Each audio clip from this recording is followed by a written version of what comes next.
Imagina una cocina donde los chefs trabajan con un presupuesto alimentario que supera el de un ejército, y un error en la receta puede costarte la cabeza. Así era la cocina de un banquete real medieval. Mientras hoy apretamos un botón para calentar comida o pedimos sushi a domicilio en 20 minutos, en el siglo XV preparar un festín era una operación de vida o muerte. Fogones del tamaño de habitaciones, hornos de piedra que derretían paredes, y ejércitos de sirvientes corriendo con cuchillos tan afilados como una espada. Aquí no había cancelar pedido o microondas. Un banquete podía consumir el equivalente a un año de comida para un pueblo entero. ¿Cómo era posible este derroche? ¿Y por qué arriesgaban incendios, motines y hasta guerras con tal de impresionar a unos invitados? Hoy te revelaré los secretos de festines que en la actualidad serían considerados un crimen contra la humanidad. Organizar un banquete no era cuestión de enviar a un sirviente al mercado. Era una operación logística comparable a preparar una guerra, donde cazadores, pescadores y agricultores trabajaban bajo presión durante meses para satisfacer los excesos de la nobleza. El rey Enrique VIII de Inglaterra, conocido por su glotonería y su temperamento violento, tenía lagos y bosques enteros reservados exclusivamente para su mesa. Los cisnes, considerados propiedad real, nadaban en estanques vigilados por guardias armados. Cazar uno sin permiso era un delito castigado con la mutilación o la horca. Incluso los peces más valiosos, como el esturión, llamado el pescado real, debían ser entregados obligatoriamente a la corona si eran capturados por pescadores comunes. Para abastecer un gran banquete, se necesitaban cientos de animales: venados, jabalíes, faisanes y hasta animales exóticos como pavos reales. Los cazadores recorrían los bosques con perros adiestrados, mientras que los criadores engordaban ganado con grano que, en otra circunstancia, habría alimentado a aldeas enteras. La obsesión por el lujo gastronómico no solo era un derroche, sino una demostración de poder, y un recordatorio cruel de quién mandaba. Olvídate de termómetros digitales y normas de higiene. En las cocinas de aquella época, cada comida era una ruleta rusa gastronómica. Aquí los chefs jugaban con fuego literal, donde un asado podía convertirse en una hoguera humana, y comida fresca era un concepto tan fantástico como los dragones.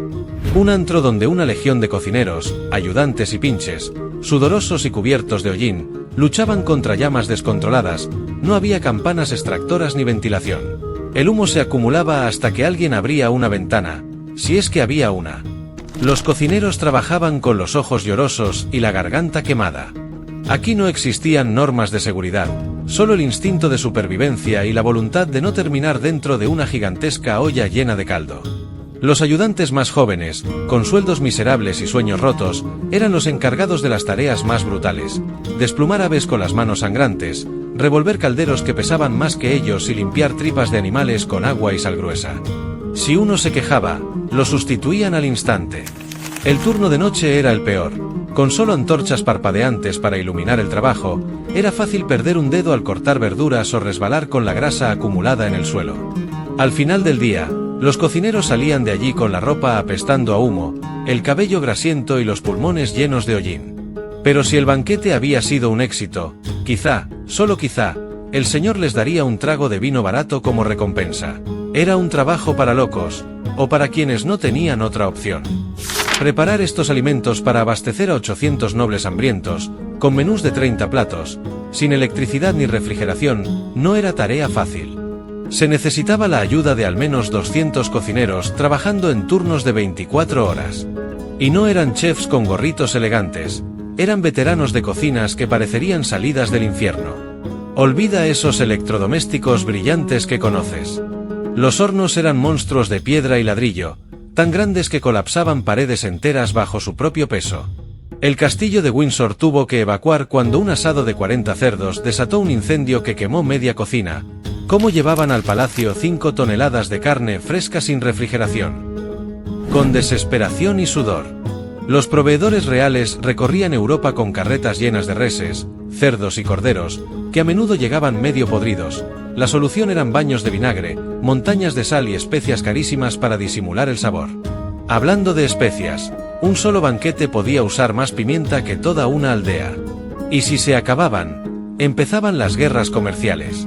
El duque de Borgoña quiso impresionar al papa con un banquete legendario, el banquete del Fénix.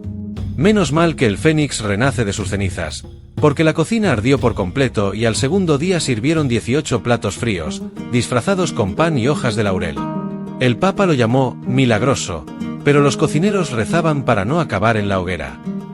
Si crees que el caviar o la langosta son lujos modernos, no has visto nada. En la Edad Media, los reyes convertían la comida en un símbolo de poder. Hablamos de un mundo donde el azúcar valía más que la cocaína, servir un cisne asado era el equivalente a estacionar un Lamborghini en la mesa, y las especias eran tan valiosas que se pagaban a precios exagerados. Un saco de pimienta podía comprar una casa pequeña. La nuez moscada era tan preciada que los comerciantes árabes inventaban historias de que crecía en jardines custodiados por dragones.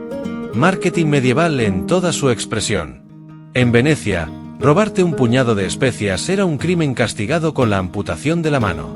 Estos festines eran el único lugar donde verías un pavo real relleno de cuanta verdura hubiese y servido con su plumaje intacto. Pero el premio al ingrediente más absurdo va para la ballena, que el rey Enrique III sirvió en uno de sus banquetes, carne de monstruo marino, traída desde Noruega. No importaba de qué animal se tratase, lo importante era que los invitados murieran de envidia. Comer azúcar era un lujo tan exclusivo que solo la nobleza podía permitírselo. Mientras el pueblo no conocía su sabor, los palacios reales acumulaban montañas de este oro blanco para crear postres que eran auténticas obras de arte. Un banquete importante no estaba completo sin su espectacular satellite, esculturas comestibles que servían tanto de decoración como de postre. La obsesión llegó a tal punto que en 1426, el duque de Berry gastó más en azúcar para un solo banquete que en el mantenimiento anual de uno de sus castillos menores. Esta dulce locura tenía un precio. Mientras los nobles disfrutaban de sus elaborados manjares, el azúcar seguía siendo un sueño inalcanzable para el 99% de la población europea. Era tan valioso en Europa que se usaba como moneda de cambio y hasta como dote real.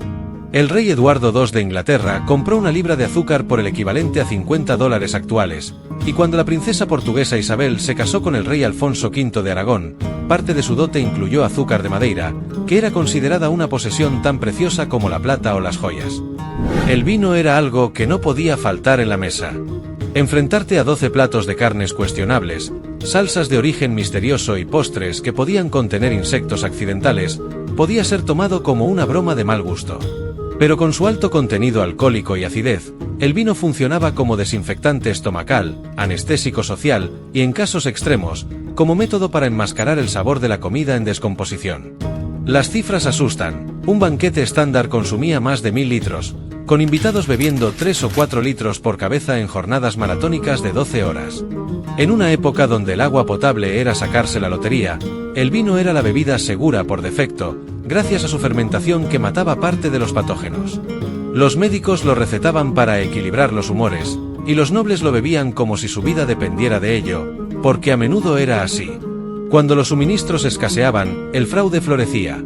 Aguaban el vino con agua del Támesis, llena de bacterias, lo endulzaban con miel, o en actos de desesperación creativa, lo teñían con moras para servirlo como cosecha especial. Desde los cocineros hasta los sumilleres, practicaban el mismo engaño. Las borracheras reales se convertían en espectáculos públicos y juglares componían canciones sobre quien caía primero bajo la mesa. Los banquetes medievales nos dejaron una lección incómoda. Cuando la opulencia de unos pocos se alimenta del hambre de muchos, el final nunca es feliz. Esas montañas de carne, ríos de vino y esculturas de azúcar no eran solo excentricidades gastronómicas, sino el preludio de revueltas campesinas y crisis económicas que derribaron tronos. ¿Crees que hoy existen banquetes igual de absurdos? No te vayas sin dejar tu comentario y suscribirte para no perderte ni un dato alucinante de la Edad Media. Pero si crees que estos banquetes eran exagerados, este entrenamiento que usaban los vikingos para forjar a sus hijos, te dejará los pelos de punta.